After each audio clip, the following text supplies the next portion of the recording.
Happy holidays, English 10 students. I hope you had a wonderful Thanksgiving, and now we've got 4 weeks left for the rest of the quarter. Really 3.5 because the last week of the quarter, we're going to accept things only up until that Wednesday, December 19th. So up until then is what we're working towards now. And weeks 4 through 6 are closing a week from Friday. So you want to stay on track and not get behind as always.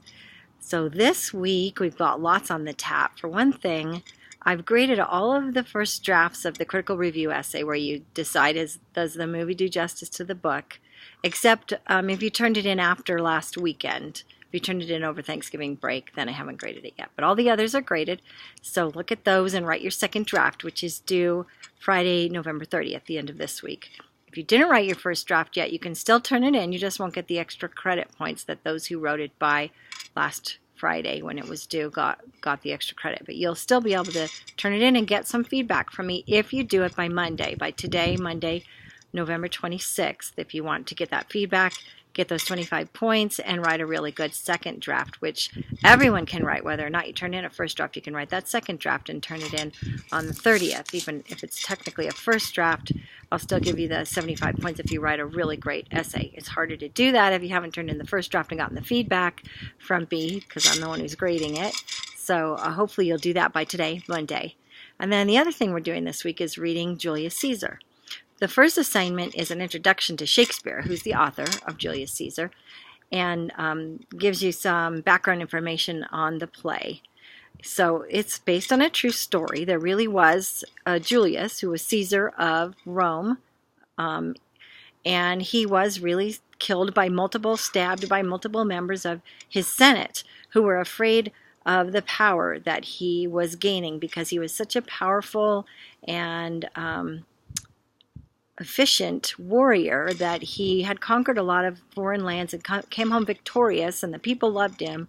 And so the Senate was getting worried that they wouldn't be able to keep their democratic rule that they were so proud of having achieved, because that was a relatively new idea, to be able to have not just one person in charge, a dictatorship kind of deal, but a Senate that also had power. They were afraid of losing that power themselves, so they got together and killed him. And that's what the story's about, except it's about way more than that. It's about power and influence and making decisions based on the good of everyone and trying to do the right thing, or just doing something because it benefits you and gives you more power. It's a lot to think about in this play.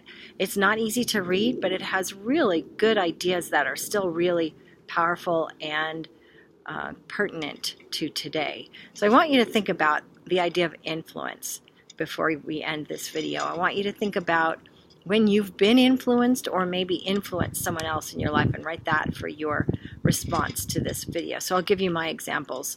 I was influenced and I want you to tell me, is it influence for good or bad? That you were either the one influencing or the one being influenced for good or bad. Tell me that. So I was influenced, I think, poorly. When I was maybe 12 or 13 years old, we lived in a close neighborhood of kids that all played together on the street. And there were two boys, Tony and Ronnie Yonk. Their mother was German and spoke with an accent. And we felt like she was always yelling at us, and she was mean. And we didn't really like Tony and Ronnie very much. They were kind of annoying. And so one day we decided that when it got dark, it was summer vacation, we were going to go out and egg their house. And it was a bunch of us, my two brothers and the neighborhood kids. We decided this together. And then when it came time to actually do it, I realized I don't want to be part of this. I don't want to go egg someone's house. And I knew I didn't want to do it, first of all, because I was scared to do something wrong and get in trouble. But also I felt bad for Tony and Ronnie and doing something mean to them, bullying them essentially. And it would upset Mrs. Yonk. I knew that, and I didn't really want that. So I backed out at the last minute, and I didn't go do it. But I didn't try to use my influence for good. Try to talk my brothers and my best friend Lisa and the other neighbor kids out of the act. I just said, I don't want to take part of this. And as I grew older, I realized how wrong that was, that I hadn't engaged and explained what I thought was the evil in the situation and tried to be an influence for good. I'd let myself be influenced to go along with it, and then I didn't use my good influence to help everyone get out of it. So that's something I always regretted.